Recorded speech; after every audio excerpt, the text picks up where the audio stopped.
for March 17th, 2011. We have a couple of administrative duties to perform.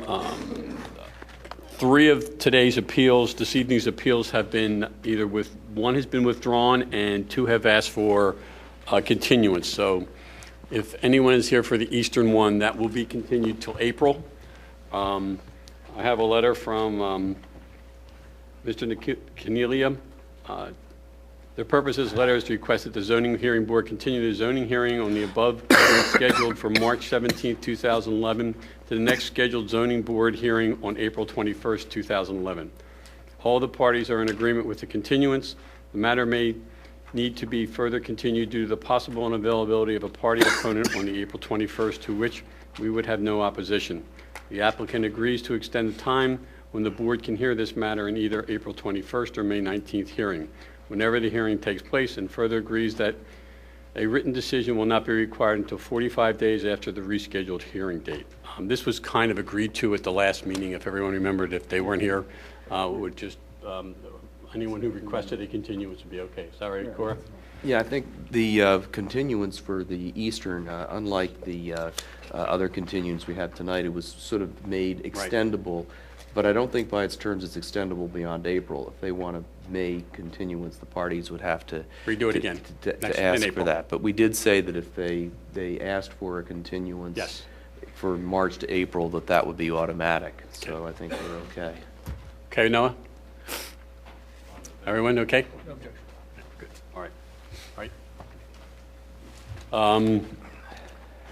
So therefore, the hearing on Eastern will be either the next one in April, and if not, it'll be in May, but they will have to request a continuance. Yeah, I mean, right now it's scheduled for April.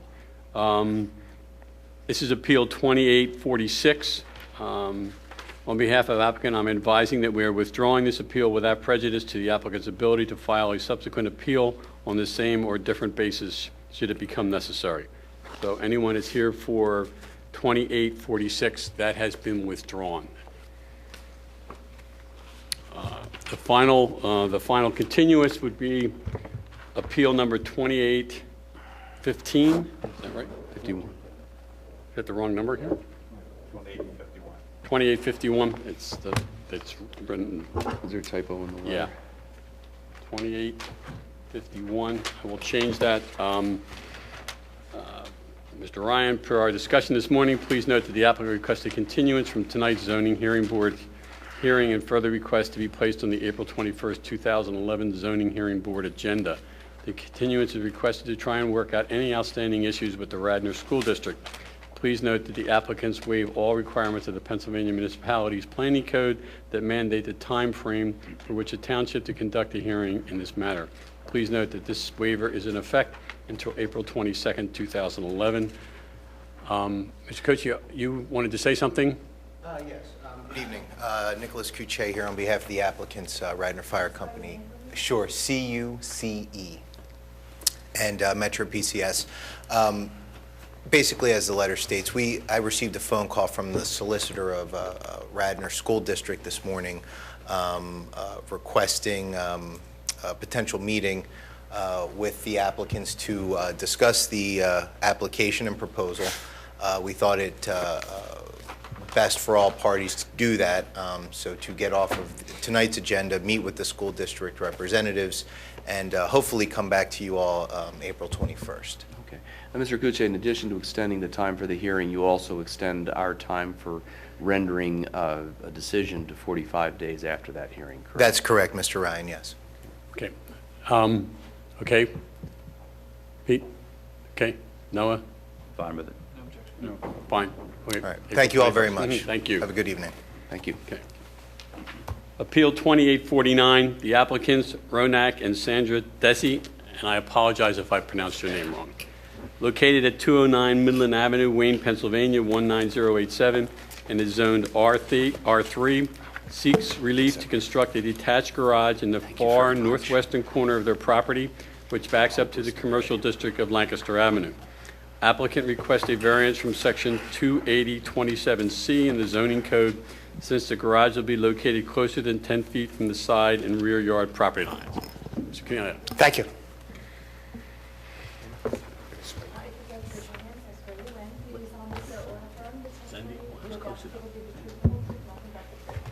Yes, we do. And if you would just state your names. Sure. Ronak Desai? Sandia Desai. Okay, Ron, you're the owner along with Sandy of 209 Midland Avenue? Yes, we are. And when did you purchase it? In January of 2011. Have you moved in yet? We have not. You're doing improvements to the We're home? doing improvements and renovations, correct. How old is the house? It's about 100 years old. And when you move in, who would you be moving in with? It would be my wife, Sandhya, and my daughter, Anissa. Okay, she's young, right? She's 18 months. I've marked as A2 a copy of your deed. Yes. And what's the square footage of the house? Existing is about 2,700 square feet. And how many bedrooms is it? It has 4 bedrooms right now. Does it have a garage currently? It does not have a garage. To your knowledge, did it ever have a garage? It has never had a garage, to my knowledge. Does it have a driveway? It does not have a driveway.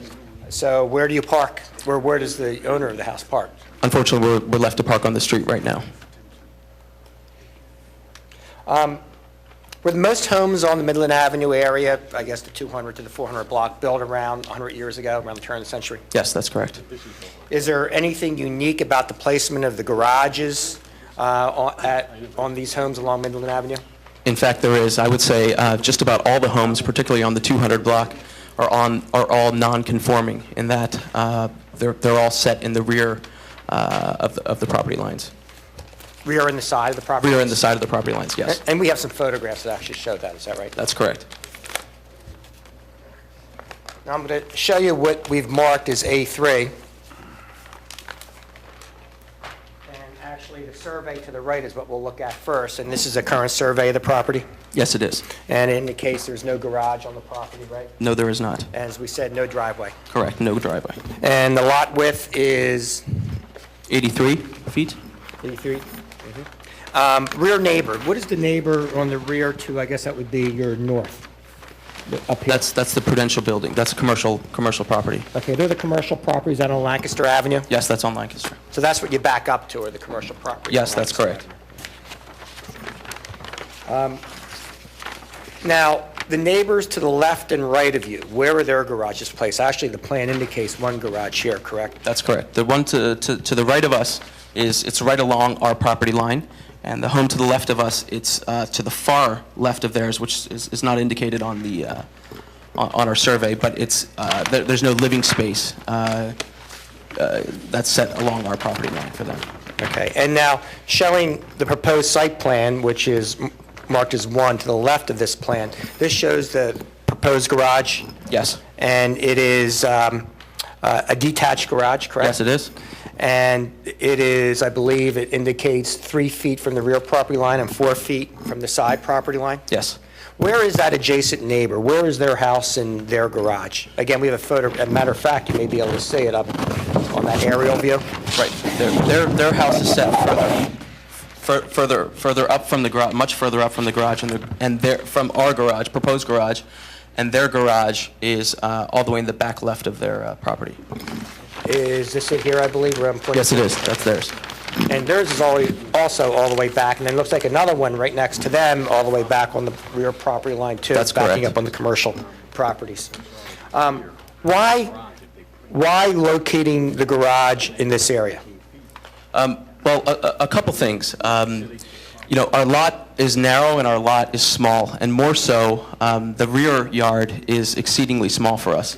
And we think that we'd like to be afforded the opportunity to maximize the space that we have in the back. You know, for our current family with our 18-month-old daughter and hopefully a growing family in the future, we'd really like to have a safe and adequate play space. You know, and not have to use you know, other areas that would be taken away if we weren't given the proposed setbacks. Is this consistent with the rest of the area? Yes, it is.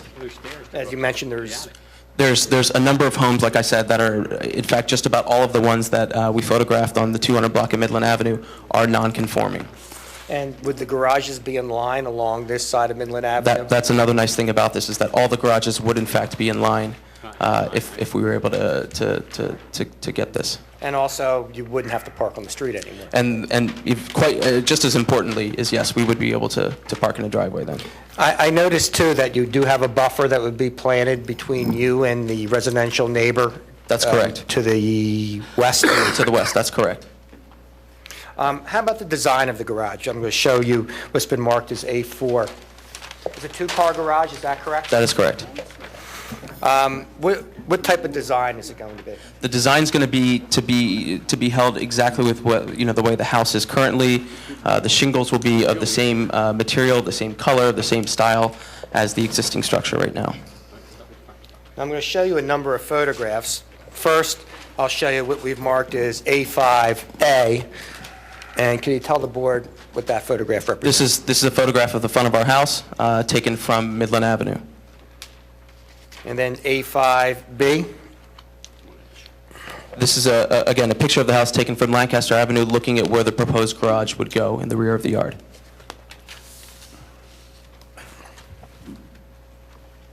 A5C. This is a picture taken from the east side of the house, looking west. This is essentially the backyard. Right, and this shows, I believe, the adjacent neighbor garage. It shows just a little small sliver of where their garage would be, of where their garage is, excuse me. And it also indicates that their house is pushed up and your house is That's actually correct. pushed back. That is correct. A5D. Again, this is another sample of us standing where we would want the garage to be looking, excuse me, this is an example of looking from east to west where the garage would be, and this is where our next door neighbor to the west, where their garage actually is. And their garage is right on the property line. Correct. And you can see that, yeah, their garage is right against their rear fence, which is at the property line. And A5A.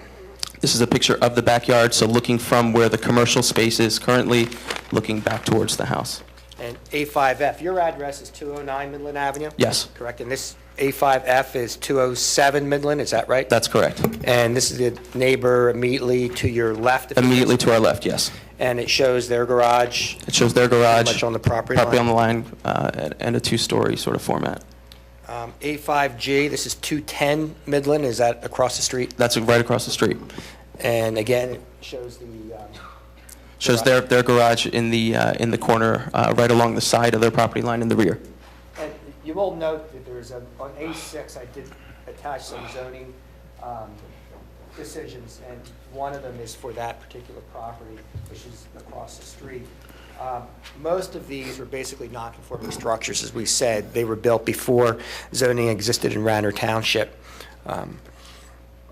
A5H, that's This is at 213 Midland? Yes.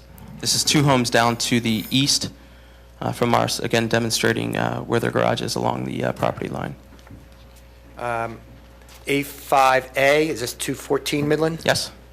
And again, you could just tell the board where the garage is The located. garage, again, is in the rear of the yard against the side and rear property line. A5J, 208 Midland? 208 Midland, again, demonstrates the garage along the side and rear property line. A5K, 202 Midland? 202 Midland, again, both of these homes demonstrate the garage in the rear and side property line. 203 Midland, A5L? Again, this home is three houses down from us on the same side of the street, demonstrating the garage along the rear and side property line. And A5M, this is 211 Midland, which is the property to the right of your house? Correct. It This shows is- your house on the left, and then, And again, their garage, this is the home directly to the west of us, to the east of us, excuse me, with their garage right along the side and rear property line. as I mentioned, I've attached some zoning hearing decisions as A6. Have you spoken to your adjacent neighbors? We've spoken to our neighbor to the left and told her that our plan was to put a garage because there was really no other place to put it along that side of the house.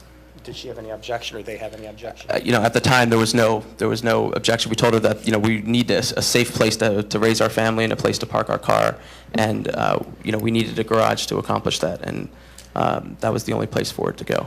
Has there been any objection since? No one has brought any objection to our attention, no. Yeah, I don't think anyone's here for it. I'm just looking. That's all I would have at this time. Okay.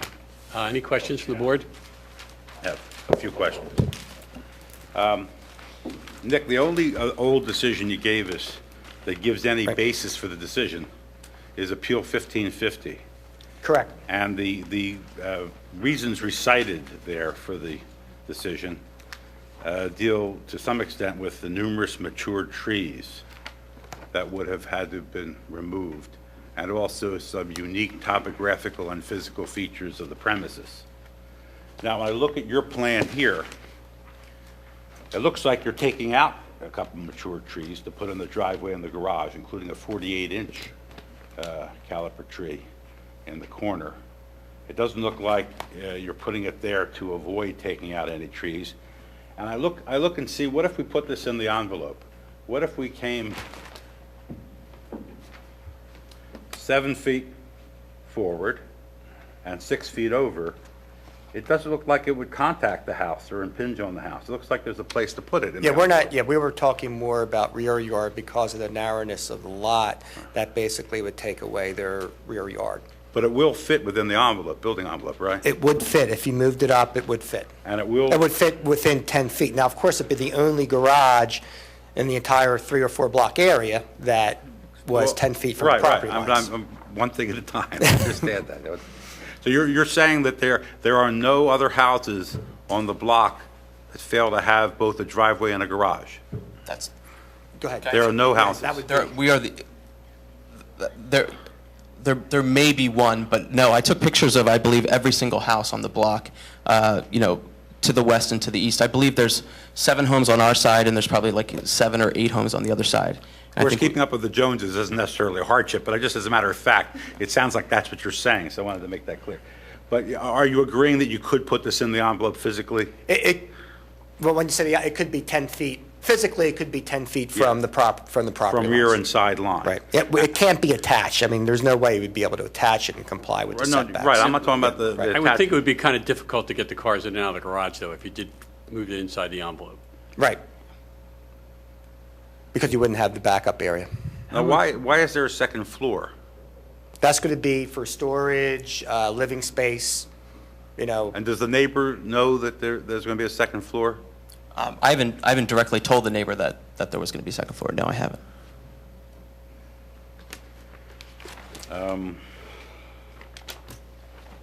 Has your neighbor seen these plans? No, neither of our neighbors have seen the plans, no. And you are going to take out the 48-inch tree and the 8-inch tree? Well, we have, speaking of 48-inch tree, we actually have John Ward, an arborist, provided an opinion. I'll mark it as A7 and hand it up. While you're doing that, what's the, You only have one copy for us? how many linear feet between the Well, I think, garage and the Mr. corner of the Charlie house? has the Pardon me, I'm sorry. copy. How many linear Sorry, I feet just between the need a copy. garage and the corner, and the house? Well, we showed on the plans here that that's the 10 feet required, and it appears that there's probably about another 10 feet. That's what it looks like. So the requirement is 10. And it appears to be. I don't know the answer to that question, but looking at the scale, it looks like it would be about another maybe 7 or 8 feet, maybe. This new addition, is this on now, or is this also No. proposed? Proposed. So without the new addition, you have like a lot of room there, don't you?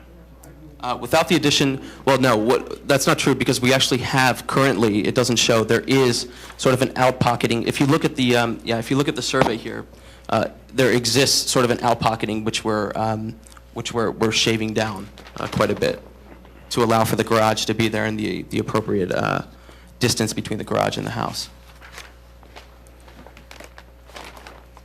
So it's not, the house won't come closer to the rear line than it is now? Well, you mean with the new addition? Yeah. It may come slightly past where the existing one is. Yeah, a couple feet, it's not very much. And the new patio. Yeah, but that allows for the garage to This have land a- looks to be pretty flat. It is pretty flat, isn't it? So we don't have unique Well, and- topographical characteristics. Now, just to let you know, I'm looking when at the topo. when these opinions were written, they kind of were written the same way, every opinion. Well, the others, but not the one that's very detailed. No, The only one to 1550 give now, the way the former solicitor wrote the opinions is that he kind of included the same paragraphs in pretty much all the opinions, but that's, Actually, I think it's not the former solicitor on most of them. oh, is it? Okay. On this one? Not you, I was Oh, referring no, to the first opinion was not me, but the others are, Yeah, the first opinion was, Well, I mean, I don't know that we're bound by those as precedents, since this is case by case and No, property yeah, by property. zoning hearing- But I'm and saying, I- if you want to yeah. use those, the only No. one that tells us why Yeah. they did it was because they Yeah. were saving trees. Yeah, And there were unique physical characteristics involving, Yeah. I guess, each And ground. Noah, I present these cases all the time, and there's no precedential value in them. We know that. It's just to show that the board has done it in the past, and it's Right. not, an unusual. For our type of- comfort, in case we want to. And I also notice there's a drain shown on the survey. It's right where you're going to put the garage. What's the nature of that drain? What's going to happen with the drain? Yeah, the people who lived there, prior to us had built that because there was an issue, I guess, that they had with stormwater, so that will be remediated. And now you're going to appropriately. replace that with impervious surface. So where's the water going to go? We're gonna remediate that and take care of that accordingly. It does comply with all other zoning requirements, impervious coverage, and everything of that nature, and obviously, they don't want a water problem in their yard. You just bought this house, right? Yeah. Without a garage and without a driveway. We wanted to live in the area. Okay, I have no further questions. Nick, can you tell me when 28027 went into the code? Any idea?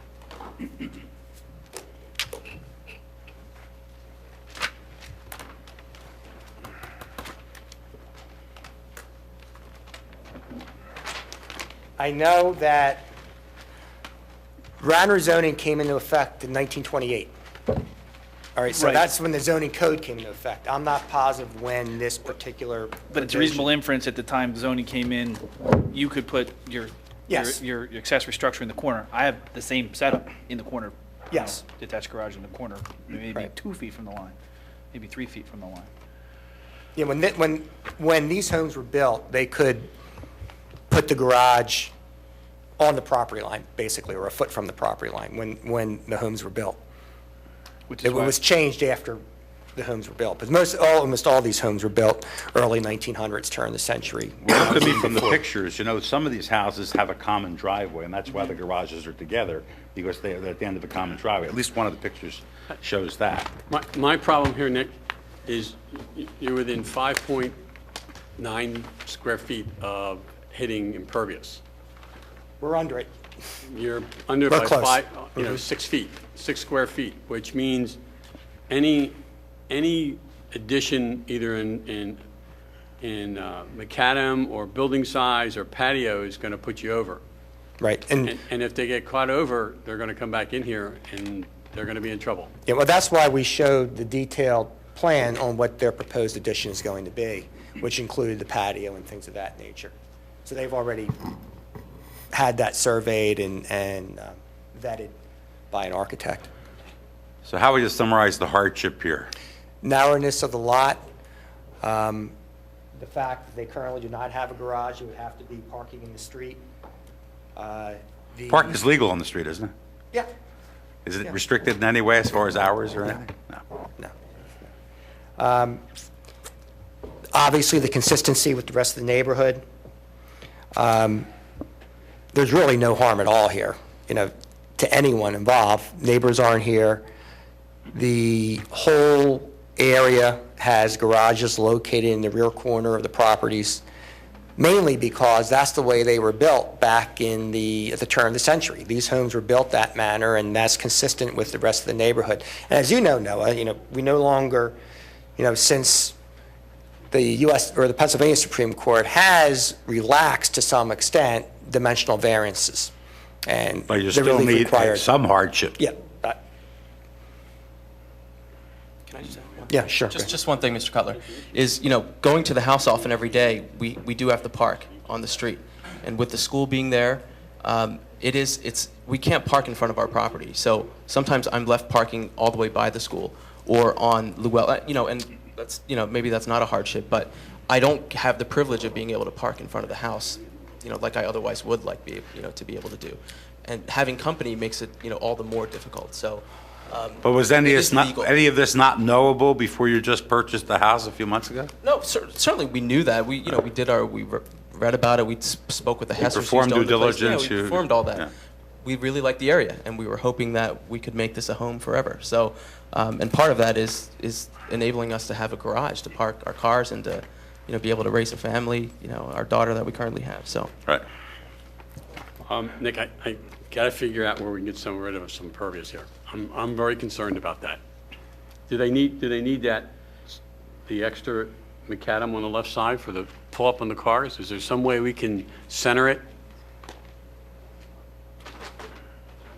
I mean, they're really close, and they're going to, at some point in time, they're going to go in there and it's going to be over and above. I mean, we already have a major problem in this township with water. Particularly in Southland. Do you- I mean, the patio, the logical one's the patio in the rear there. We could always minimize the size of the patio. How will they turn cars around? Are you going to back down that driveway? Unfortunately, that's what we're left with. That's You're going to what back all down of our that long neighbors do. driveway and into the street? That's what our neighbors to the east and west, they both do that. That's what I do. But I bet you wish you didn't have to. Right? Well, sure. Nick, I can back out of my drive too, but I think, You get pretty good after a while. Nick, can I ask you to reduce the side setback, instead of 10, make it like 8. Move 4 feet to the right so that, it's not going to impact your driving into the garage because you have that storage space entrance. So it doesn't really conflict with your passage. So you move 4 feet to the right, so you will be, limited only by 2 feet non-compliance.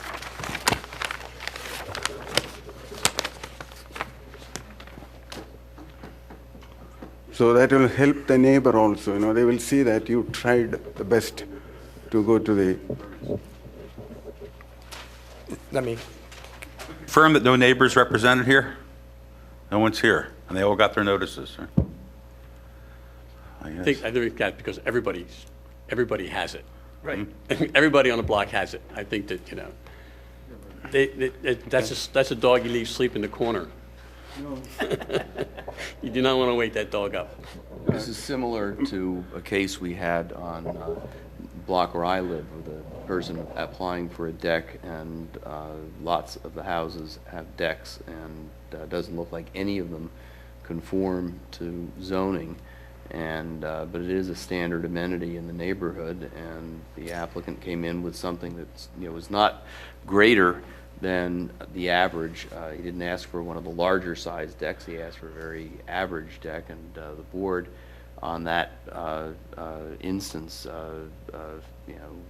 with no opposition, was willing to grant the relief. I'm not at all saying that the board should in this instance, but I mean, there's a similarity to that. I mean, I'm assuming that when the commissioners passed these requirements for this district, that the reason why they left buffers at the rear and side yard is to prevent an urbanization of the community. And urbanization happens when you have buildings built up to the property line, and even more when it's a 2-story building, when you only need 1 story to build a car. I think the fact. The hardship doesn't have to do with the 2nd story, right?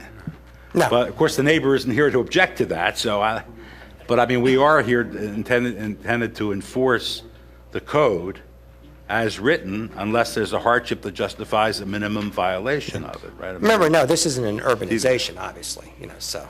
well, it is. I mean, building closer to the property line and building it 2 stories is an urbanization of the community to an extent. Although. 3 stories not would have when been the community worse. already exists, in this manner. I'm sorry. Peter, you, I just think that the fact that it backs onto commercial property allows for some relief. The rear line, yeah, but not necessarily the sideline. From my perspective, while it's not dimensionally de minimis, I think in context where almost literally every single other property has it, it might be reasonably considered to be a de minimis relief. Nice stretch, but I don't think that's what the court says with regard to de minimis, but I'm sure Nick appreciates it. but in theory,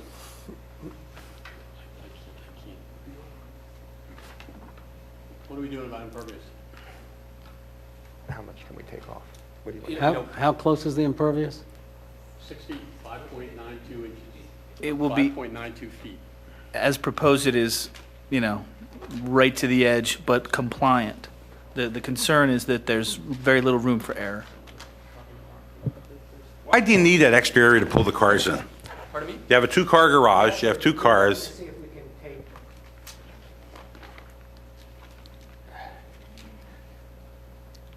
What, that area there, you probably need. Maybe we don't need all of it, yeah.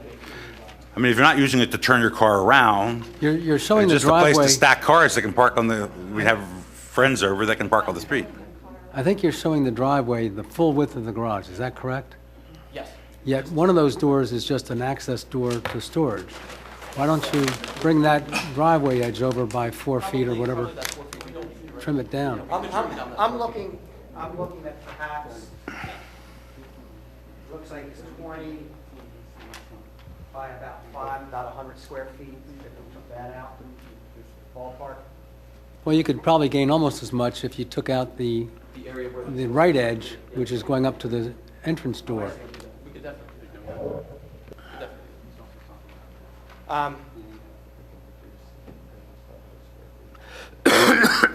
Sure, if we had to, we have to. We were looking maybe 100 square feet reduction, Okay. reduction. Is there, no, it's brought yourself as well as Cora. The second, I'm sorry. It's going to come out and tell me to turn my mic on.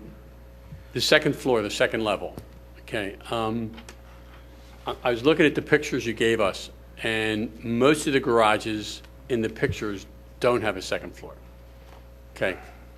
I think maybe, and again, maybe someone else can look at this as well. Cora brought up the fact that if you did away with the second floor, okay, and stairs to go up, you could shrink the garage a little bit because you have a 3'6" walkway plus the drywall, so you almost have 4 feet. So you might be able to shrink your garage coming from the side by 2 feet. So now you're at 4, you have 6 feet. Right? That's a little bit more palatable for us, in my opinion. And now I don't know what the rest of the board would say, but I think that along with the reduction of the impervious would probably be a lot easier for some of us to swallow. Anyone have anything to add to that? Well, just going through the pictures here, it would seem that maybe the next door neighbor to the left sort of has a second, well, actually, they do properly have a second floor, but just about everybody else Doesn't? does not. Yeah. I only took pictures on our block. Okay, I understand, and you're using that as the benchmark, so Right. it's kind of what, you Trying to keep decided where the benchmark was, and we're going to follow it. Okay. Plus, it'll save you some money, which is always good. Not only that, you can keep the second floor as long as you move to the right. Yeah, you can put Bessemer stairs in for the second floor. Yeah. I'm trying to see if perhaps we can reduce the width of the garage. Yeah, but I think you could do 2 feet. I think if you take 2 feet off the left, okay, I think a 20-foot garage would be too small. I think you need a couple extra, you need an extra, because parking lots are 10 by 20. Yeah, so I don't think that that would be a good thing. Mr. Chairman, just a thought. It seems to me that there are a number of concerns from different angles coming from the members of the board, and some ideas as to how the application could be made to address some of these concerns. But there are enough of them, so we're sort of rewriting a plan here, and I think at some point the applicant should I think the best thing is for the applicant to ask for a continuance, give us, see what changes, if any, the applicants are willing to make, give us new plans, and, give us the best you can do, and then the board can vote on that, because otherwise we're just kind of redesigning plans in the hearing, and at some point, any applicant has to come forward and say, this is what I can do to address the concerns, and I can't do anything more, and then you vote on it. All right. I think I also have. I mean, do you think you can make the corrections without having to come back and draw new plans? Yeah, I believe so. That's why I wanted it. For example, Charlie, I think you were saying make the side yard 6 feet. Right. Right now, they would still they're going to have a growing family, and obviously, the upstairs isn't going to be an apartment or anything, but they would like to use it for storage, living space, things like that. So they still would like a second story on the garage, Okay, but they they're- wouldn't move it Yeah, 6 I mean, feet. you can make it 6 feet and move it over. Right. I mean, that's, I'm okay with that one. You could also put steps on the outside at a later date instead of the inside, and still shrink the So- garage. I'm sorry, I missed what you said the last thing. Instead of using the 3'6" steps and hallway you have going upstairs, okay? You could put it outside and still stay within the envelope, okay? And then you would not use inside the garage area, and you can do that at a later date and finish upstairs. I mean, since we're investing in it, right now, and I understand your point. You got to understand the position of the board. Sure. Is to give you the minimum around relief based on the hardship. Okay, nothing more and nothing less. It's the board's determination of what the hardship is and what kind of relief, the minimum amount of relief that we can, that we feel is necessary for you to do what you need to do. I understand the desire for a second floor. I have a little bit of a concern. Your neighbor knows you're going to build a garage, but if you look at all the other garages, they're pretty minimal garages. This could be considered overwhelming to a neighbor whose property this sits on, and I would like to see your neighbor know that what you're I'm happy to tell them. I mean, it's not that we don't have a No, I bad understand you're not relationship. hiding We just something. moved to the area. We told them what our plan was going to be. They're excited to hear that someone wants to improve their home and do nice things to the area. So, to the best knowledge I have, I don't think either neighbor on either side would have any opposition to this. One thing. Yeah, I mean, the thing you we're don't know. concerned about is, I could get a But I statement from them. I would recommend that you find out from your neighbor with this particular garage, is he or she okay with that? the thing is, we're dealing with a dimensional variance. We're not dealing with a height variance or anything else, a dimensional variance. So the second floor isn't necessarily an issue for us, okay? Our issues are two things, at least my issue is two things. I can't speak for how everyone else on the board's going to vote.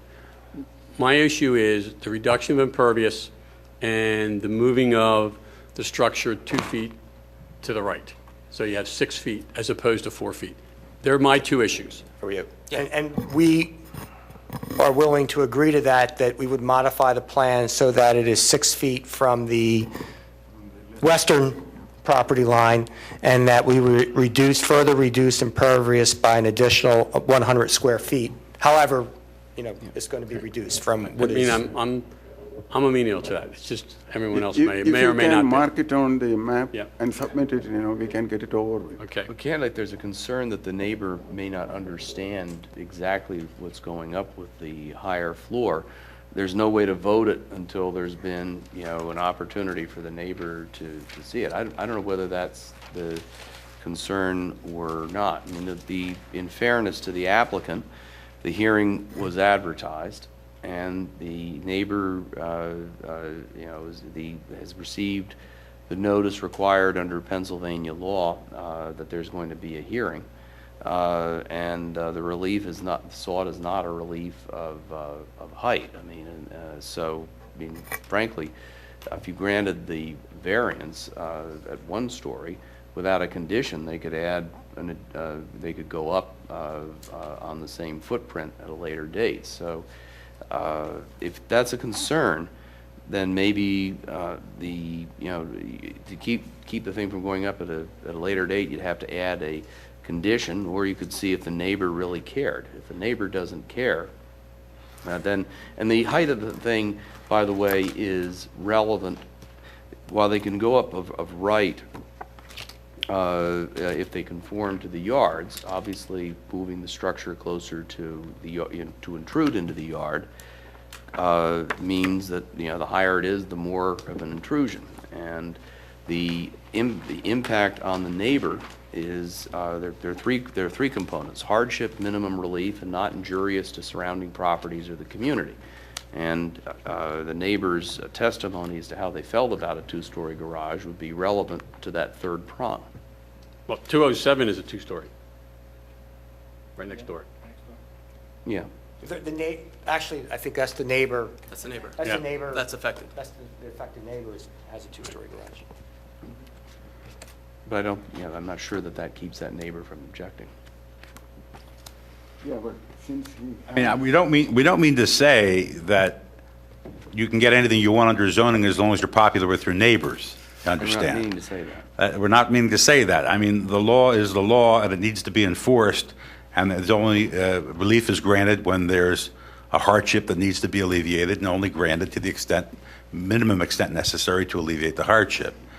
But it just, we have to watch out for the community at large and the area at large, not just who lives next door to you. Okay. Anything else, Nick? I have nothing further, except we would agree, as I mentioned, to move the garage, it would be 6 feet from the western property line, and that would further reduce impervious coverage by 100 square feet. Any other questions? Is there anyone in the audience that wishes to comment on this? Just request the exhibits to be part of it. Okay. Jim?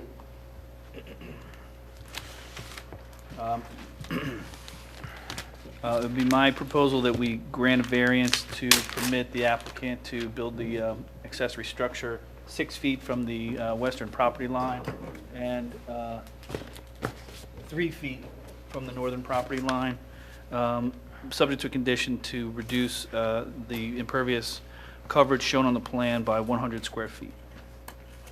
Noah? And being silent as to a second floor? I'm silent as to a second floor. Potentially as to, silent as to a second floor. Right. No, I don't think. Are we having discussion or are we voting? We're voting. I vote to deny it. Lack of hardship and excessive relief requested. I think it's a very ambitious wish list grounded on reedy thin hardship, if any. So I vote against. Okay. Pete? I vote to approve. Cora? I do approve. And I also vote to approve. Are the approvals subject, including the condition? Yes, yes. The condition being that the reduction of 100 square feet of impervious surface and moving the structure To the right. to the right or to the east, right? So that the west property line is no closer than 6 feet. No Closer closer. than The 6 building feet. is no closer than 6 feet. Right, Yeah, right. no Yes. closer. And 100 square feet of impervious coverage is Yes, shown on the must be plan, removed. must be removed. Thank you very much.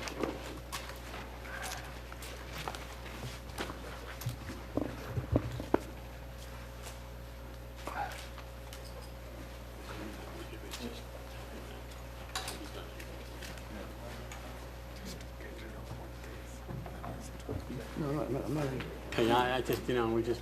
If you're comfortable with it. Yeah, I mean, I know.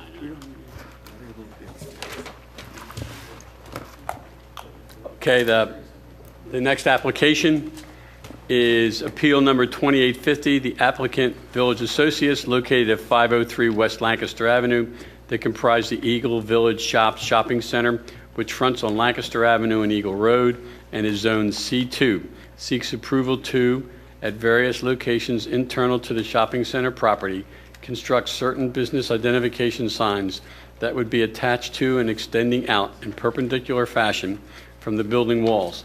In connection with that proposal, the following relief is requested. 1, a determination that the proposed signs are permitted as a business signs under Section 280-118 and Section 280-122C of the Radnor Code. 2, if the proposed signs are classified as projecting signs, variances from Radnor Code Section 280-119J and 280-122 to permit projecting signs in the C2 General Commercial District. 3, if proposed signs are classified as instructional signs, variances from Radnor Code Section 280-122C 9A to permit the signs to have height in excess of 6 feet, and/or 4, such other relief as the zoning hearing board deems necessary to authorize the proposed signage. Your turn. Good evening, members of the board. George Brosman, representing the applicant Village Associates. I have put together an exhibit package that I'd like to hand out. I gave Mr. Ryan a set already, and on top of that is the original of Exhibit A2, which we'll be discussing, which is the owner's consent form that I had reviewed with Mr. Ryan before the hearing. The consent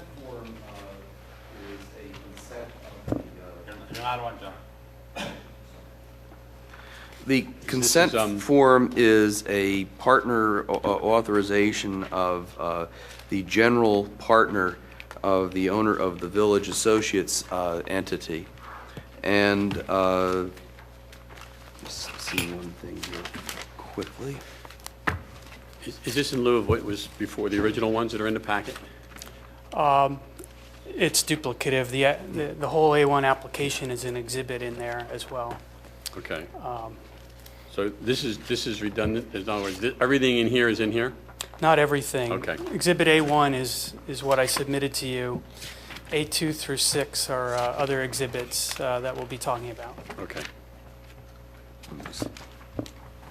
But basically, it appoints Ms. Torpy as the, authorized to bind the partner, the general partner in the entity. And it's not a power of attorney, but more like a partnership consent, and I think it'll work for our purposes. May I ask a question first to focus this? It might save everybody time, or it might not. Do you have a copy of our code with you, sir? Yes. And if you turn to the back, there are figures. You'll see figure 12. Just want to make sure we all have the same information. I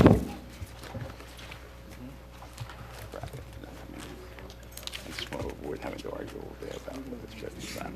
We can give them For relief. some reason, my book doesn't seem to have figures at the back. Oh, well, you can come up and look at mine if you, oh, okay. Yeah. What's he looking at? Yeah, figure 12 in our code defines projecting sign graphically by showing a projecting sign hanging off a building wall with a bracket. I bring that up because I read your materials thoroughly, and I know you spent a lot of time talking about whether this is or is not a projecting sign 286. because of the word directly. And we can get into debate all that, but I figured maybe I would cut that short by just saying maybe we ought to just be considering whether we're going to let you put a projecting sign in this area. Isn't this clearly a projecting sign because it's on a bracket and it said projecting sign? So is there really any debate that this is a projecting sign you're asking to do? Doesn't necessarily deny your relief. I'm just... No, I understand. Let me say that the reason I put the three theories in, if you will, to give the board options, we wouldn't care how it got approved if the board were so inclined to approve it. That was one theory. I don't want to get into a long debate about it. I see what you're saying. The exhibit shows a bracket. The words don't seem to contemplate a bracket, so maybe it's ambiguous. But that's just one possible relief. I know some boards are more comfortable proceeding under a theory like that than with a variance. So I was trying to, this is a very unique property, so I was trying to, put out all the options. Yeah, I think we're all very aware of this property. Okay. Well, I'll try to go quickly then. I do represent Village Associates, who owns the shopping center. With me is Donna Torpy, who's the general manager, and Jeff Martin next to her is the architect who will be testifying. I think really, Mr. Cutler, you hit the nail on the head. The issue really, I think, boils down to we have some very small internal signs that we want to do at the shopping center. I think really the only relief we need, even though I had different theories for it, has to do with whether they can extend out or project out from the building. And that's what brings us here before you. I have submitted the application that you already have as A1. I just submitted that as an exhibit because Jeff Martin will be prepared to talk about the details of each sign if you want to go into that level of detail.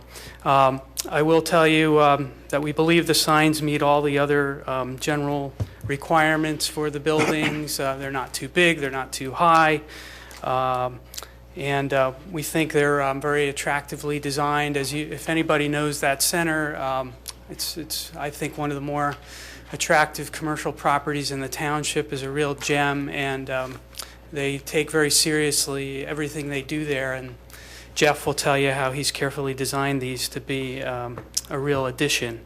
So you've already hit on the projecting sign issue.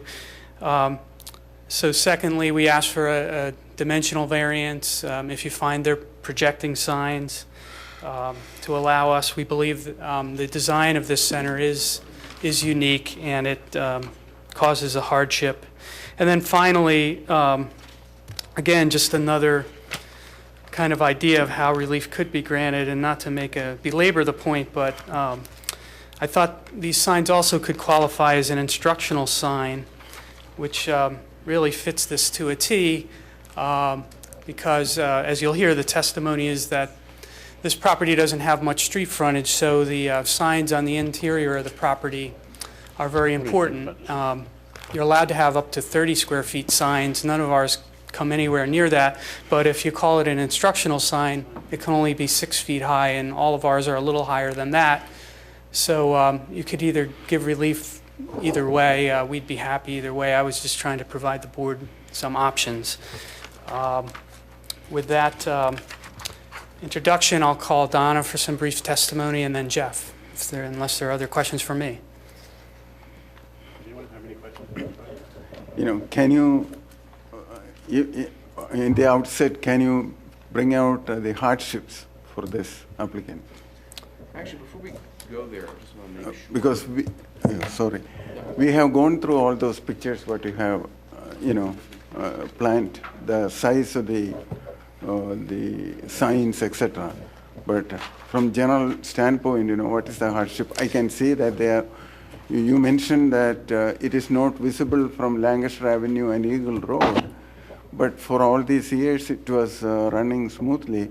So where do you find the difficulty with the present? And I'll answer that, but I do have the two witnesses who are going to address it. But briefly, Donna will tell you, she's the manager there. They're constantly upgrading this center.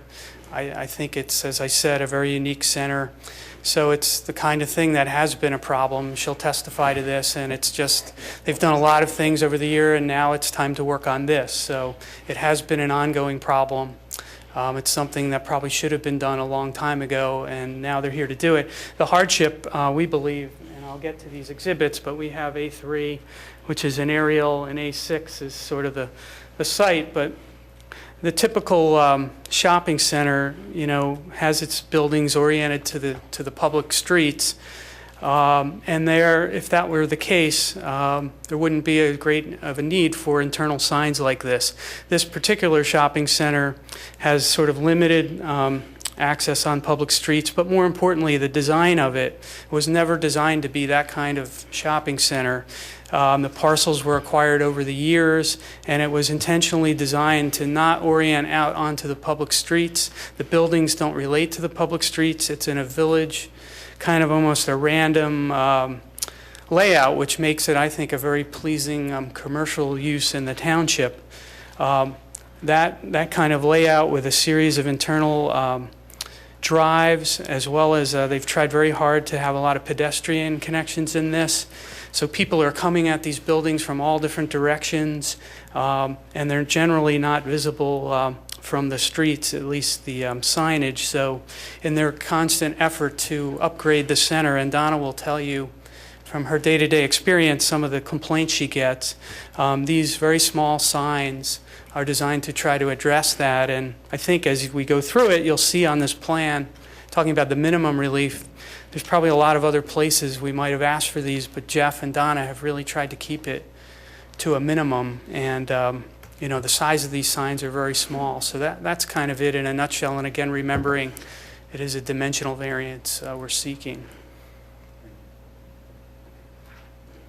Mr. Ryan, did you have something before I started? Figured it out. Your A1, your exhibit A1 has, and we can take it as such, but there are a lot of exhibits to A1, and I was thinking, are these going to be separate exhibits? But they can all be part of A1 because you have Exhibit E, Exhibit F, and so forth, rather than breaking them up. I think Is that the last thing he gave me? Is A1? the big packet is A1. Then he goes to A2, which is the consent, and then A3 is an aerial photograph showing the site. A4 is a resume from Mr. Martin. A5 is the sign, the building designation. These are the ones for which relief is sought. And then A6 is, it's not a a survey or plot plan.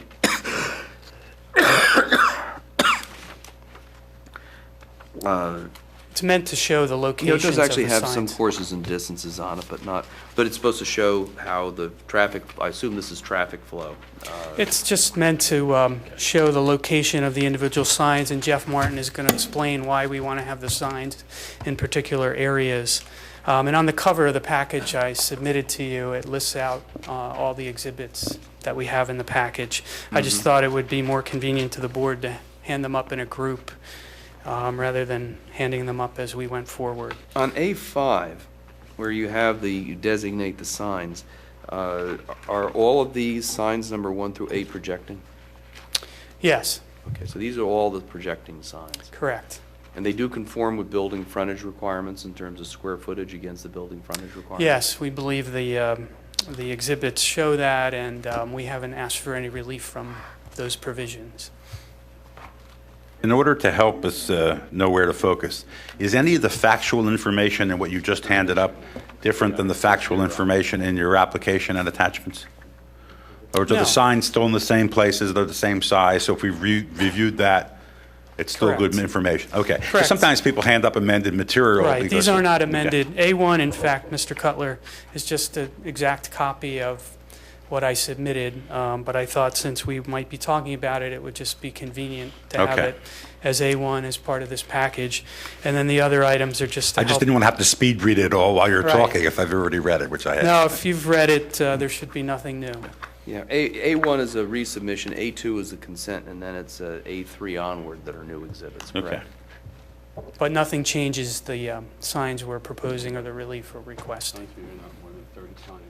Total signs should not exceed 50 square feet, or a maximum of 10 feet above the and I think they're all.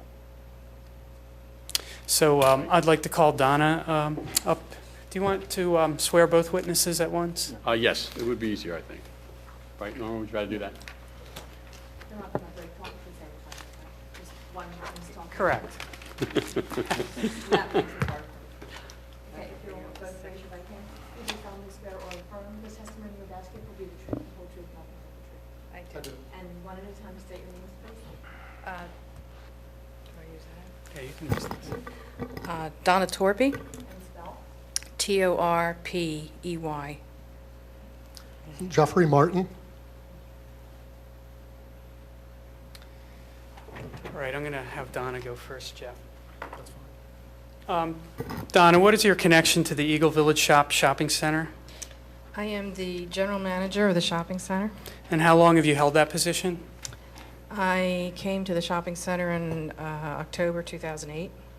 And do your duties include leasing, capital improvements, and the day-to-day operation of the shopping center? Yes, my duties are leasing management, facility management, the project management, asset management, the whole gambit. And before you held this position, do you have some other background in retail property management? Yes, I have experience in asset management and financial management, CFO of a portfolio of shopping centers from 1999 to 2007. And as general manager of the shopping center, and we handed up Exhibit A2, but just to confirm for the record, you have authority to file and proceed with this application to the board. And in fact, you're an authorized signer on behalf of Village Associates, the owner of the property that's the subject of this application? Yes, that's correct.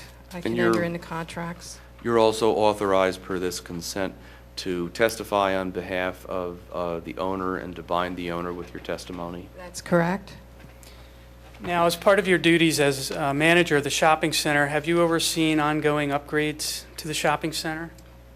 Actually, the upgrades, I instituted the upgrades starting in January 2009. We have now gone through, well, as you all know, having known the shopping center, it's no longer Spread Eagle Village. It is now called Eagle Village Shops. We have done new monument signs and a lot of marketing behind changing the name.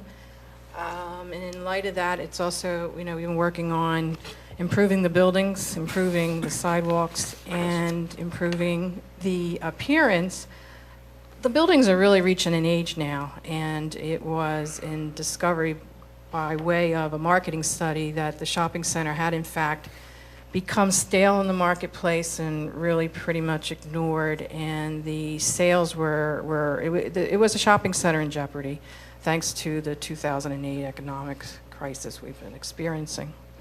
And part of the improvements that you've been working on is part of that to improve the internal signage in the shopping center? We started with the monument signs but we are very limited under the code for the monument signs.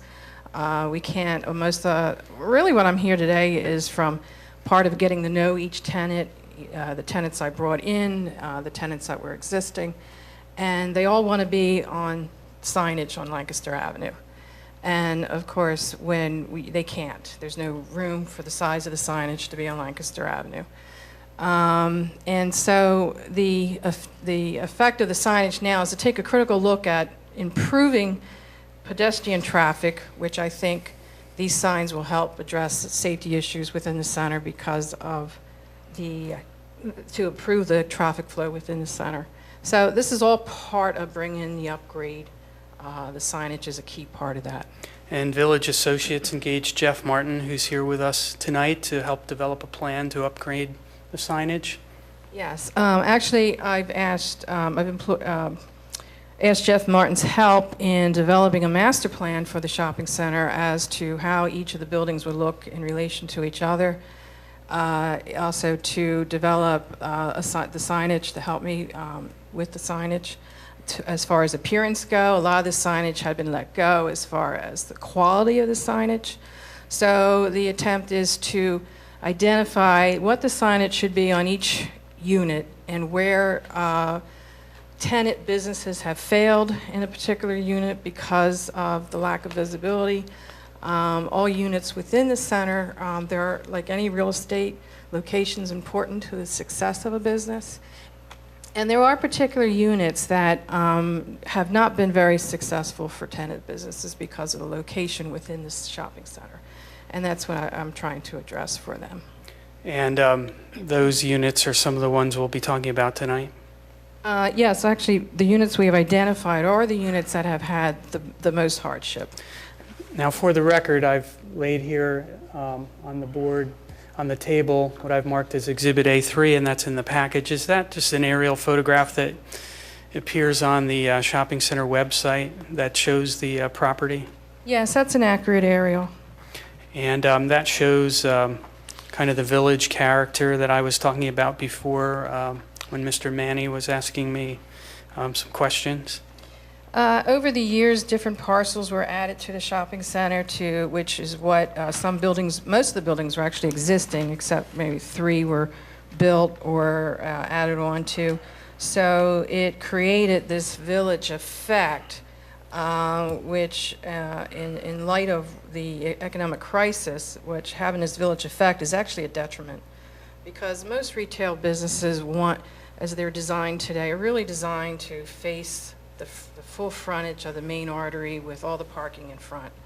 And then you have monument signs, or the signs are visible enough from the main arteries in order to identify the business. The village effect does produce a very beautiful shopping environment. And what we're trying to do with these upgrades is to encourage pedestrian traffic so that what we're experiencing as far as what I consider another hardship from my observations is there's very different avenues to approach within this shopping center that creates bottlenecks or drivers distracted because they're trying to find a particular business. So then once they get in their cars, then they're wandering around trying, if they could see the signage on the harder to see units, they would be more inclined to get out and walk and have a feeling that they're in the right place. So have these concerns come up when you've tried to lease the spaces in the center? Well, the particular spaces we're looking at were chosen because the pedestrian traffic we're trying to encourage, as opposed to driving around in the car and trying to locate. And the other thing is to give greater visibility for that business so that the tenant in that space would have better success than the prior tenants. So in addition to, so that's sort of prospective tenants, have you heard or had requests as the manager from tenants that are in the center that the signage should be addressed? One of the first things I heard from tenants when I arrived to manage the center was how hard it was for their customers to find them. You know, the general response is, I have to go out to the parking lot, I have to wave people down. You know, every day I'm on the shopping center, or I have two on-site maintenance people. We get questions all the time about how to find a location. People are parking at opposite ends and asking, where is the tennis shop? And it's on the opposite end. So, and actually the tennis shop that I just mentioned, they have gone out of business. That is one of our, you know, problem buildings. So to sum up, you've had concerns in leasing spaces to prospective tenants, you've had requests from existing tenants, and you have experience of you and your personnel from customers that are at the property having difficulty locating the businesses. Yes, that's correct. I'm really here for my tenants. Okay, that's all I have. Excuse me, but, Ray, question.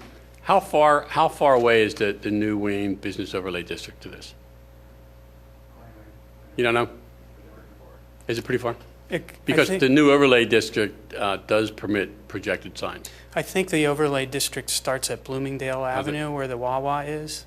So Yeah. we are a little way away from that, but you're right. The code does allow I mean, the projecting sign. I take from what you're saying, you're heading where I was thinking before, and that is, we have dealt with projecting signs. Yes.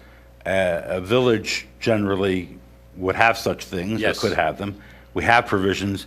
So really, all we really need to do is decide whether we're going to let you have this use in this district, and then make you subject to all the regime that's already there that deals with all the special things involving projecting signs. Are they not too low so people are hitting them? They're high enough so that people can see them. No lower than 9 feet, no Yeah. more than 12 feet, those I kinds of mean, things. all that's already dealt with in our code to a great extent, and we yield to the wisdom of the commissioners in adopting it. So And I think that's really the the way- easiest thing to do. And I think that's what was coming into play today, too. I mean, moving. I mean, we can't change the bounds of the Wayne Business Right. Center district, nor would it be appropriate because of what intervenes between here and the district. I just think that the reason why I brought it up, Noah, was the fact that that's kind of how we're going. That the whole township and the whole business community is going to moving everything up front, parking in the rear, projected signs. You know, it's a different way of marketing and you know, and like you say, the commissioners thought that that's something that needed to be done in the new Wayne overlay district. You know, we may have to make some modifications in the older ones. And your to center is accommodate. clearly unique in the township. Absolutely. We all know it. It's been around a very long time, and it is a unique situation.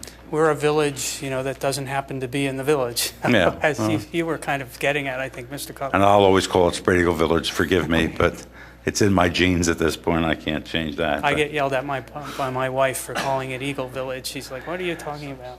So you have to keep working on your Well, marketing. that's what the marketing program's about. So, I mean, It's funny, it's the generation 45 and above don't get it at all, and everyone younger totally gets it, you know, and so I get, you know, again, we're always trying to attract new life, and the answer is to new tenants is, oh, thank goodness you changed the name. So it's a matter of opinion. But in keeping with that is that, you know, the village-type setting and the economic hardship that have never experienced before, this village setting is actually extremely, extremely hard for businesses. And most of everyone in this for the most part, are mom-and-pop type stores. I mean, it's their livelihood. So it's, you know, I hear their pain. My mother, you know, and I tell them, well, my concern is more the safety because, you know, if you've been there, you know that the traffic flow is very uneven and come from very different parts of the center that disorients. It sort of is a little disorienting. And what happens is when they stop to say, where is this store, or how do I find this store, then there's other cars trying to get around them. So what I'm trying to do with this type of signage is to create, along with the environment that I'm trying to create, in order to encourage pedestrian traffic. Park your car, feel like walking and seeing, oh, I see the businesses there, because the sign is, and again, we're not looking to do this. We've identified very specific locations that have been problematic with keeping tenants, businesses, and successful businesses in that particular space. So, and in keeping with all the design work we're doing, these signs, one of the goals is to upgrade the signage that's existing in the center. These signs are now, they're all to the code, but we're improving the materials. We want carved and high-density urethane type signs. So, and a tenant is more inclined to put the money into that kind of sign if they thought that that sign produced effects for their sales. A lot of our signs that are down a little lower, because the cars park up to the buildings, really obscures the business's signs, and in these particular locations. So by bringing the signs up, it's really intended to help. Yes. Yeah, I think I heard what you said, Mr. Falcone. And not to short, we have Jeff Martin. We would like to hear Mr. Martin. Okay. You really don't want to consider these instructional signs, because then you have a problem bringing them up. Whereas if they are projecting signs and they're allowed, they have to go up, which is right where you want them. If you want us to follow the WOD regulations, which we don't exactly now, but Jeff is telling me that we could. Yeah, I think after his testimony, I think that's where we're going to want to talk to him, Okay. yeah. Come on up, Jeff. You're very welcome. Sitting here. Jeff, you've been sworn in. You're a licensed architect in the Commonwealth of Pennsylvania, Yes, and your CV has been submitted as Exhibit A4. yes, And you're familiar with the Eagle Village shops, very. and you've designed the proposed signs. I have. They were not designed to the standards that Mr. Cutler discussed, but we can certainly meet those. Now, you heard Donna talk about the unique physical circumstances and conditions, and I think I'm hearing from the board they understand that, so I don't want to belabor it unless the board would like more testimony on that. Just for the record, then, we have Exhibit A5. That summarizes at least the sizes of the signs that are proposed. Is that correct? Yes, And that has sign number designations on them. yes, And Exhibit A6, which is in the board's package, but a bigger copy is here on the table, is that an overall site plan where you've highlighted in and keyed in each sign location with the same number that's on the chart? it is. And in the application that we submitted, and that's also part of this exhibit package, is at A1, are exhibits E through L of that package. That shows all the sizes of the proposed signs and some of the other details. That's correct.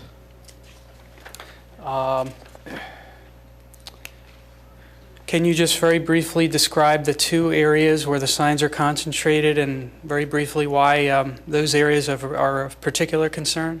Well, the major area is the cul-de-sac, we call it, the triangle bound by buildings 3, 4, 5, and 6, because you have traffic coming into this cul-de-sac from 3 different points, from Lancaster Avenue, from Eagle Road, and then from the parking lot to the north. Traffic there is one way, going counterclockwise. So when you come into that traffic circle, you're looking at the traffic, trying to get through the traffic, and it's hard then to also focus and find the signs. And what ends up happening is the sign that's visible from traffic coming from one direction is not visible from the other direction in several locations. Like, for instance, if you're pulling in off Eagle Road, you're coming in parallel to building number 6, so the signs are not visible because they're on the face of building 6. So a projecting sign numbers 4 and sign number 5, would give visibility as you're coming in off Eagle Road. So really every instance on here, gives you a sign perpendicular to the traffic. And that would go for not only vehicular, but pedestrian, Exactly. foot traffic as well? Yes. And moving on from the, I call it the triangle area that you've described, there was one other area, the center, that had 2 of the 8 signs. Buildings 11, 12, and 13 are kind of a little neighborhood to the north, and with traffic coming around the site, we'll say from building 10, again, you're driving parallel to the buildings, parallel to the signage, so you don't see the signage. So the projecting signs being perpendicular to the traffic will be much more visible. And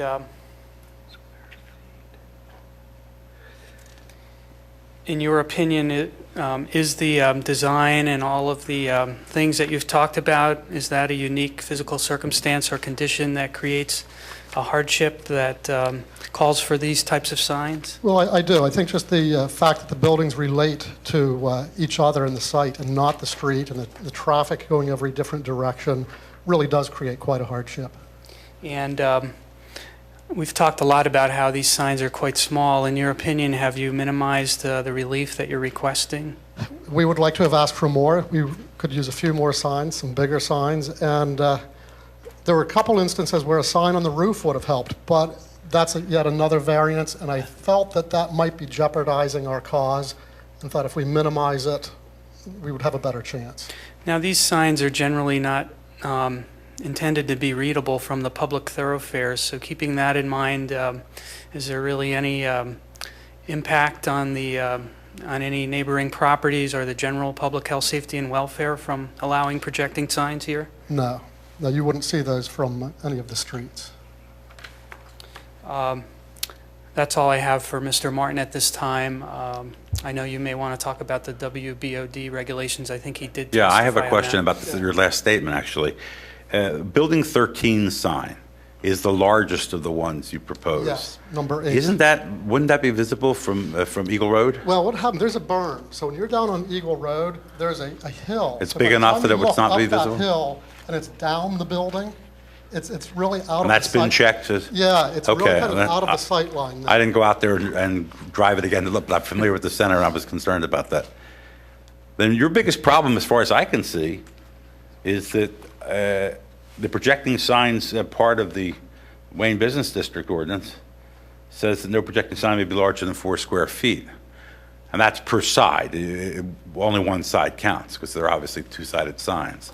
And only one of your signs is within that limitation. They're all the rest of them are larger, and the biggest is 14 square feet, which is more than 3 times larger. The code that you just mentioned, is that for the projecting sign Yes. ordinance? Because when we were doing this, we were just following the building code sign of the 40 square feet, and then asking for the relief to be perpendicular. Well, maybe we should take a So I have to second. relook. Do you at- have the code there? Do you have section 28053.15? Could we borrow that? I think my, I have a copy here. My You book can, doesn't. Because that's the specific part of the Wayne Business District ordinance that deals with projecting signs. And you really should take a minute to look at it and see if you can live with these provisions. Like, I don't know if you meet the I height appreciate that. requirements. Well, the height we can adjust. It's the size that you now bring up, and you're saying 4 square feet. That's, 2 by 2. Yeah, size, I mean, that one like a jumps real right out estate as an sign. issue. Yeah. But see if Yeah. there's anything else there Over that gives you pause, because if you can agree to conform with everything else, we narrow the issue very, very quickly.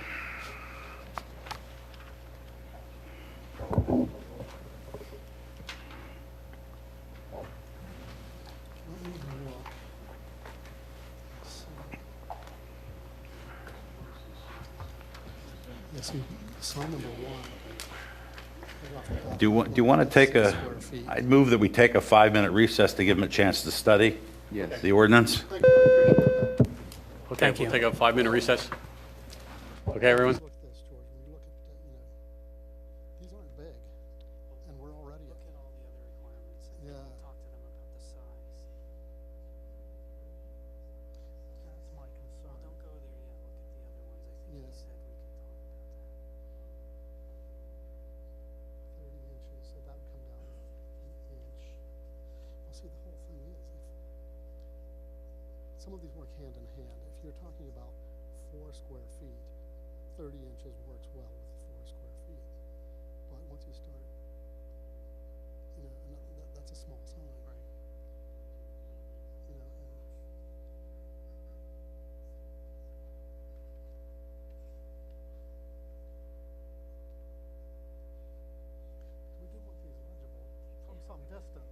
Yeah, otherwise it's almost counterproductive. I can see the wing because it's high. Yeah, I mean, here we're at 8 square feet. 5 square feet.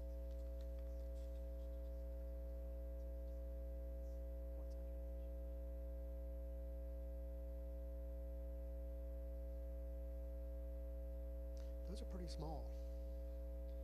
Just make sure which ones we can't comply with. I know the size. Well, the size, like, where did I see the 4 square feet? Those D and E sort of go together because they're dimensional. So what would we would not need an E? Well, E, well, if we wanted more than 4 square feet, then we'd want that to go up. So yes, this is 14 square feet. That's quite a difference. Why are we different than Wayne that we need to be bigger? I think we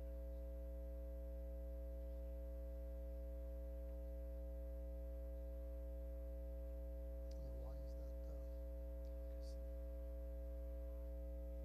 Because in Wayne, we have so many things happening in so many areas more than Wayne, Which is very linear. so we need this to be a lot bigger. I'm afraid at that size. I'm afraid that size isn't going to solve it. That when you're in this cul-de-sac, you're kind of driving in, So that you we need to be can able to meet- see what that sign is from a distance. So we can meet all of these except the size, and we would like to have the size that would be.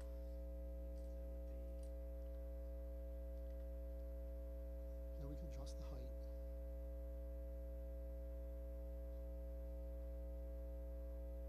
Yeah,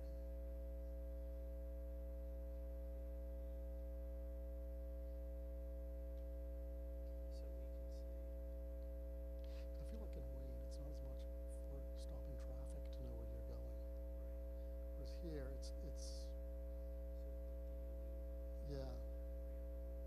Yeah, I mean, we can work with the height on every one of these. all this other stuff. Well, where they talk about 2 on one building facade, we have 2 on this facade. But is that considered because of that split? We have 2, set back. And if we have to eliminate one of those, that building actually.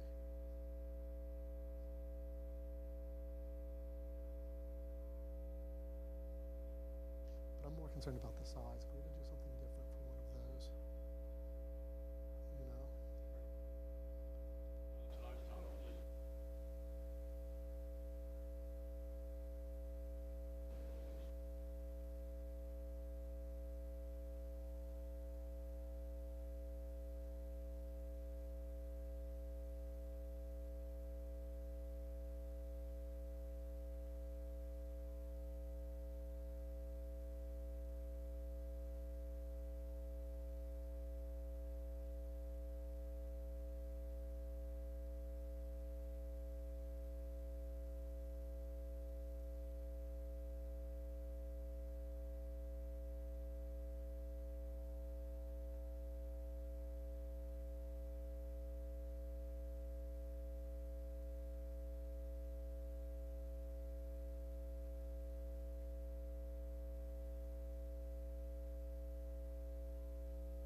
Okay, we're back. Thank you for the 5-minute break. Mr. Martin reviewed these provisions 280-53-15, and we think we could meet all of them, but D and possibly E. D is the limit on the 4 square feet. We feel like there are over 30 businesses in this shopping center, and we're concentrating on 2 small. We only have 8 signs, but those signs are concentrated on 2 small problem areas, and Jeff can tell you why, but we just feel like the 4 won't get it done for us. But we feel like, and he believes E goes hand in hand with D, so that if you get a little bigger than 4, you have to be a little bigger on E. But I'll let him. What is a little bigger? Well, my concern is the visibility, that... I understand. What is a little bigger? Well, our signs, our plans show you all of that. Well, but that's the largest one being 14 square feet. Yeah, exactly. That's an anomaly. I reiterate, what Yeah. is 14 square feet is more than a little bigger. Well, I didn't mean on D, I meant on E. Section, He meant the dimensions specified Yeah, in take it as kind of- E won't take you up to the size they're I at. Yeah, understand. yeah. No, I understand that. What I'm asking him is, his comment was, we need a little bit bigger. I want to know what How a little much bit bigger is. Right. under E, which is the thing about the 30 inches. We want to be clear, we're only talking about these specific These signs. 8 signs. You're not Correct. asking us for anything else, and we're not Yeah. approving anything else, and we're not giving guidance on anything else. Absolutely. We're talking about 8 signs and 8 specified locations. Remember, this board grants the minimum amount of relief, and a variance is a greater, you need to show greater hardship than if you're asking for a special exception. So you're asking for a higher degree, you need to have a higher degree of a hardship. Understood. And you may wind up with less of us granting you what you need. So, Signs that violate the square footage requirement of D. And if I'm hearing you correctly, perhaps you could come up with less of an increase over that 4 square feet than you've presented in Can these signs 8 be tonight. smaller? Well, exactly. I mean, For if instance, you we're look saying- at A5, that may be helpful when Jeff talks. Do you want to look at A5, Jeff? What I was going to say That's the is, chart. there's only one sign that's 14 feet. We could reduce the size of that. It seems like the majority of them, if we could get 8 feet instead of 14 feet, I think we could live with 8 feet and make everything work. For sign number 8, you're talking about. Well, if everything, now you're if going to each get sign one, was less- you're going to get no greater than. Correct. I understand. Right, I mean, Yeah, whatever, but whatever no sign number, may be whatever greater number than- the board, if it desires to give you the relief to begin with, I understand. you're going to get no greater than. 8 feet, and Well, I mean, I don't know what that number is, so you better, like they I- say, you better come up with your best shot. Okay, and I'm throwing 8 feet out there. Well, Mr. Falcone, Is that 8 feet just for the one that's depicted currently at 14? No, I would use that for everything, because I think if we start having various sizes, it's going to Well, get you- confusing. Well, you already depict various sizes. Well, there's sign 4 is at 8.5, so are you willing to move sign 4 Yes. down to not greater Yes. than 8? All the others are less It's easier than. for you, rather than saying sign 1 can be this size, sign 2 can be this size. If you just said no sign could be greater than 8 square feet. well, actually, Mr. Martin, Good. that gives us a lot of square footage, because if you just said it's 8 feet up to 8 feet for any of the signs, you could end up adding a lot We're of not square asking to make them footage. bigger. For example, increase sign 3 from 3.5 to 8. I'm That- not that's my sure point. what- Yeah, I'm not sure. Well, Mr. Ryan, no, I wasn't intending to increase. What I was going to do is go then to the ones I have to decrease. Okay, in other words, the ones that are under 8 would stay where they are. Exactly. Would Yeah, we stay don't- where I was they trying to are. save you from going sign by sign and giving a maximum for 8 different signs.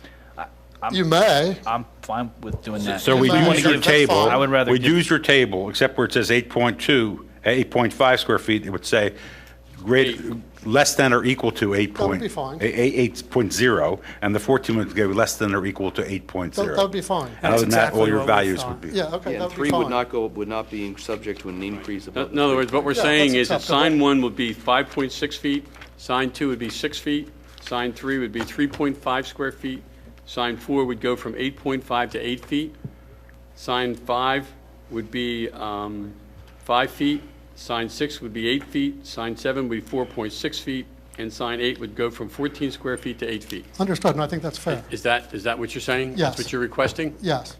Is it, All right, Noah? Well, we don't care about that it be 8 feet, that it be not greater than 8 feet. Yeah. Yeah. It'd be In not each case. greater, it'd be not greater than, Right. no, what we're saying is, I think what we're saying is that no If they wanna make sign it will 6 square change feet, we don't except care. for the signs that are greater than 8 feet, they need to come down to 8 feet. Or lower. All the other signs. Or lower. If they make Oh, a yeah, certain uh, shape and it's 6.5 feet, Right. we're Okay, it fine with cannot that. be, in other words, and the other signs do not change to get greater than what's on the chart. Right, we're not looking to that's make fair. them bigger. Okay. We're agreeing that sign Jim? 4 and sign 8. I would suggest that if the board decides to grant the relief, that we read the chart in Yes, to the we would do record. that, Okay. yes. Yeah, we're not trying to use this as Okay, an opportunity okay. to make the others bigger. Any other questions? No, I think I misunderstood that, and Right. they made that clear. And then, so that addresses D, but Jeff, you had said E goes in hand with Well, in D? a way, because right now, if you're working with, 8 square feet, the 30 inches kind of forces you into a vertical, proportion with that. Well, what's an appropriate proportion at 8 square feet? How much bigger than 30 inches wide does it need to be? Even if we want to, Well, can't you do the math by just saying Well, what the proportion is for 4 square feet as for well, 30? Exactly. I was going to say, if you did a 36 square inch, 36 by 36 gives you 9 square feet, would be less than that. So if you move that 30 inches to 36, Not to Just, exceed. Not to so exceed long as the 36. ratio of width is the same, As Right. E. The ratio needs to be. width in- to square right. footage is the same. right, okay. And so maybe we got to work out that math real quick.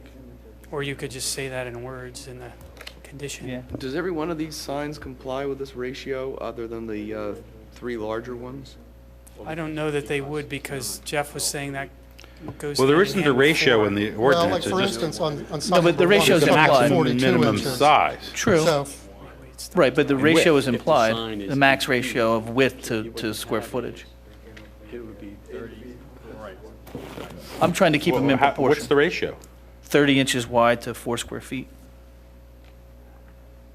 Oh, I see, I see. I would Okay. suggest if the board, So it's not a ratio that's we here, have it's a the ratio. exhibits, and you're happy with I don't mean to imply, you might be happy with the size of all of them except 2. Our sign exhibits are very detailed, and they show you exactly what the widths are. I would just suggest, if you were willing to approve it, that it would be subject to those exhibits, and then I guess you might want to deal with sign 4 and 8, because we have to make those smaller, so those widths would have to be smaller. Maybe that's the most practical way to deal with it. Because that way we know we're not going to get tripped up, and this way you see exactly what the signs are going to be. So let's go to those exhibits. So on A1,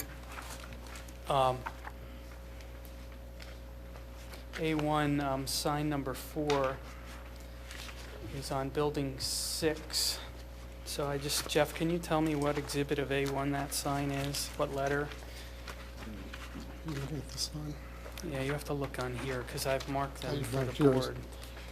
I believe building 6 is exhibit H. Oh, Yeah, it's so H let's- and I. Let's look at H and I, which is the bigger one. Is this the bigger one? This one is 8 square feet. So drawing the board's attention to Exhibit A1, Exhibit H of A1, this is one of the signs that we would agree to reduce down to no larger than 8 square feet. Well, it is 8 square feet. Where are we here? Oh, No, I'm sorry, no, you're right. No, blade sign, 8 square feet. H what? So that is 8. But the dimension, that is 36 and not I'm going to get to 30. that, because I'm going to have to mark these.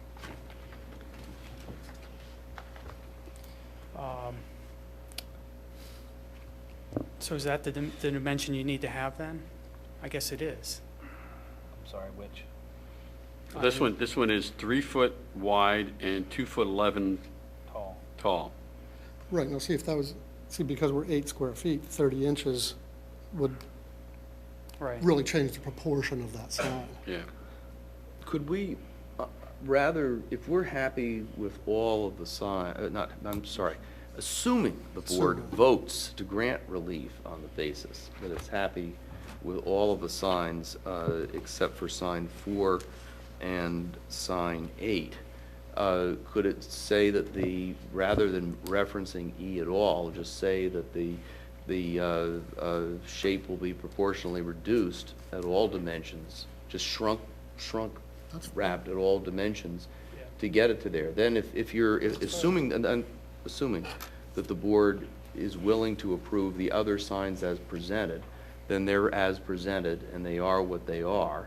And then these would be proportionately shrunk to get to a square footage that complies. And if they were, for example, take it down to 7 square feet, they shrink all the dimensions a little bit more. And then if that's true, we would not need to reference, actually, we would not need to reference D or E at all because they'd have been taken care Well, of. we can't quite do it that way because there is no restriction on the height of the sign. It's the width that's controlled by E, only the width. No, So they shouldn't have to shrink it all the way around. They just have to shrink proportionally Right. the width. only the width, not the height. Yeah, it would only be the width. Okay. That works, right? Changing just the width? And, Oh, yes, exactly right, yes, because proportion's going to do it. what sign is this one? This one we're looking at, is this 4? Yes, H is 4. Well, what is 6? Which sign is 6? We're not doing 6. In other words, Yeah, I understand, but additional sign 6 variance would be an 8-foot sign. So that's already got the dimensions it Yeah, has. that's right, that's the maximum dimension. What sign, 6 would be the dimensions for an 8-foot sign, which is what 4 and 8 would wind up being. See what I'm saying?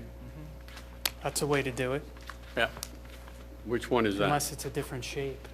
Well, it was a different shape. This one's an oval, and the one that was 14 was round. Right, so. Are you wedded to the shapes? No, we have flexibility. Yeah.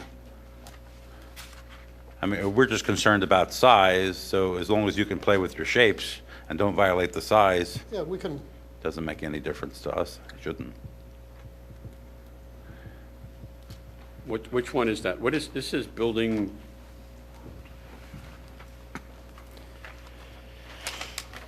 That one, building Mr. 9. Building 9 is, building 9's it. So it's A1 Exhibit J. J is 4 foot wide and 2 foot 7 inches high. So it's wide by 4 feet.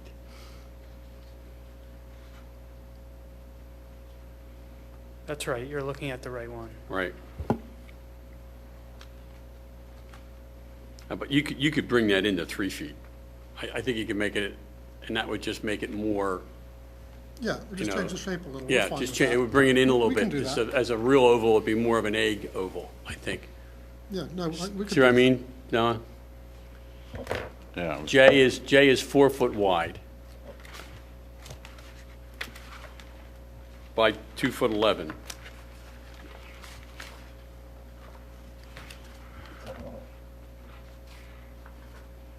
It's building 9. It's 4 feet by 2.7, I think.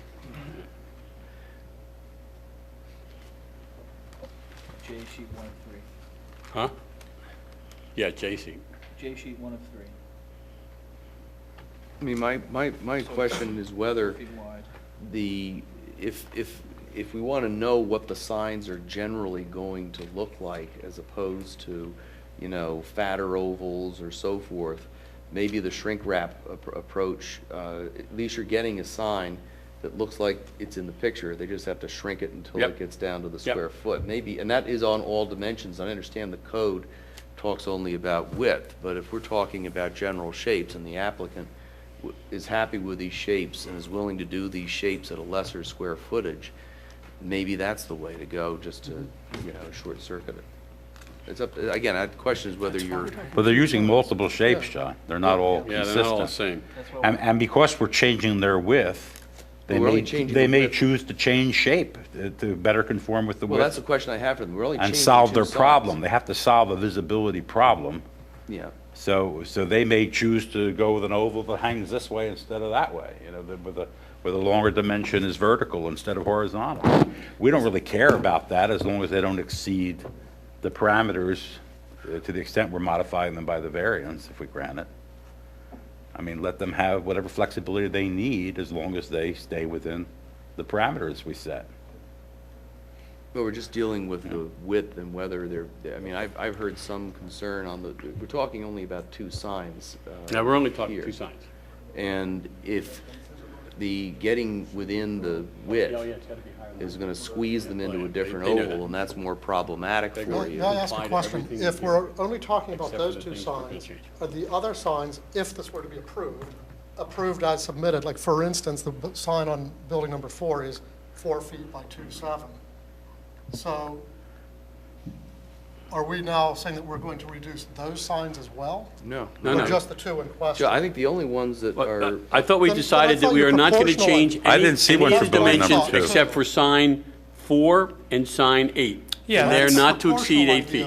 idea is probably the best, the proportionally. just change. shrink it Just shrink it, at all Yeah. points until you get to the desired square footage. exactly. And I guess what we're trying to do is get to a number that you cannot exceed width-wise, right, Noah? Or we don't care? Right, they can't live with 30 inches for the bigger signs. Right. So the point is, how do we give them relief to go above 30 Right, and they're- still limit them to And what we're- satisfies us? What they're saying is that, I mean, there are a couple of options to, make them conform to the width in E or some proportional a component of Right. that, which might mean that a sideways oval becomes an upside down, lengthwise oval. The other way is just for these 2 signs, say they shrink the sign dimensions to get them into the 8 square feet. And I hear Mr. Martin saying that of those 2 options, that one might work a little better.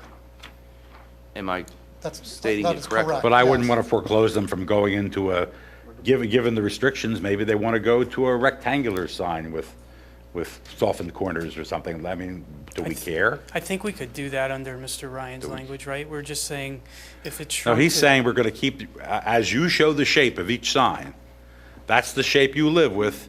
Those are the ratios you live with. If you have to make it smaller to comply with the width, make it smaller. You may find out you're winding up with less square footage than you thought you were by doing that. Is it acceptable to you to simply shrink it to meet the 8 square foot It is, requirement? yes. Maybe, since it's only 2 signs, just leave it at that, and it'll, Leave the if other we have ones to where they shrink are. it to 8, it's obviously, everything's going to have to shrink anyway. And Right. The other 6 signs, if a We're okay on variance is them. granted, you're approving those signs Yes. as presented. Yes. Not giving them a floating envelope Right, of those no. signs. As presented and as depicted location-wise. It's presented in these Right. exhibits, that's what Right. they live with. So the others have to be shrunk to conform to the 8 feet. And Right, that's the signs- controlling factor. Sign 4 and sign 8. And they need to be no greater than 8 square feet and conform proportionally to To the I design. think that to makes the sense. design. And then I guess if you just said that if you wanted us to be bound to follow all of the other WBOD rules except No, D. just a projected sign, right? Yeah, For projecting signs, If we it's- agree, it's going to say, whatever, section 280.53.15, Except D and except E, D and E. Yeah. which is addressed by Right. the Which will specific be, chart. right, which will be signs 4 and, right, they will conform to the list of signs and sizes, except for sign 4 and 8, which will not exceed 8 square feet. And essentially what you're doing is, if you take the shrink wrap approach, you've told them what the drawing, you would have, they would apply the thing and they would, be required, that approach would require a drawing of the same sort as the other 6 which are fixed. In other words, you're just saying, take this and that's the drawing. So you have effectively, generate either through the approval of the other 6 or the shrink approach on the signs 4 and 8, you have what effectively are your drawings for all 8 signs. Right. Yeah, I think if you say that we follow this chart and we follow all of our exhibits except with regard to sign 4 and 8, and 4 and 8 have to be reduced to be no more than 8 square feet be silent on the width. That'll just happen when it gets shrunk. And Well, then, we can't be silent because are you asking for a variance from that section E or not? well, yes, I was Well, saying. then we have to deal with it. We can't be silent on it because Well, as it no, stands. the second part Yeah. of it was that I said if you made a condition that we would comply with Yeah. 5315, which is the projecting signs in the WBOD, you would carve out D and E because our chart and our exhibits would take precedence over that. And you know exactly what you're approving except the 2 signs, and then you know those are shrunk down to 8. And that way, if you're clear that D and E then don't apply, we're covered and you're covered. That would Well, they be- do apply, subject to modification to permit you to do what you're showing us you're going to do. We don't say they don't apply. They do apply. But we are giving you some modifications to them. Right, as long as it's We're not clear. going to give you a pass as to E, generally. We're giving you a pass on 2 specific incidents. Well, Actually, we're giving him a pass, I think. on all of them. On all of them. On all of them. Rather. Not on rather- E. Rather than going on E and D, we're saying as to, for all the signs except for 4 and 8, the drawings and the exhibits would be okay. And you don't have to go and pay any attention to D and E because these drawings are approved as is, assuming the board wishes to go that way. As to 4 and 8, we're concerned about both D, the square footage, and how do you address the width. And again, rather than incorporate D and E as to those, what you would be saying, if this is the approach that the board wished to pursue, it's acceptable to the applicant, if I'm hearing the applicant correctly, is you simply take the 12-foot sign and shrink it at all edges until it comes to 8 feet. Right. And that they would live with that. That actually generates the equivalent of a drawing. If we had the machine here, we could spit that out right now and add it as a replacement page for the exhibit. But that approach formulaically tells you that the sign's going to look the same as it does, except it's going to Going to be be a 8 little square smaller. feet as opposed to 8.5 or 14, right? right. Okay. I think, at least I understand. Okay. I think that, I think one of the things you're going to have to understand is if the board gives you this relief, okay, if you were to come back in the future and ask for additional relief on other signs in the building, I can't speak for the board in the future, but I think your chances would be very minimal at best. I think that what you may want to approach, Mrs. Tropy, you should listen to this maybe, is, and this isn't an opinion, this is, I think what you need to do is almost go in front of planning and the commissioners and try and get this specific site rezoned. Because you're going to be doing many things in order to make it competitive in today's market. And I think that you're going to keep coming in front of this board, looking for relief for different things, and at some point, the board's not going to give you what you need.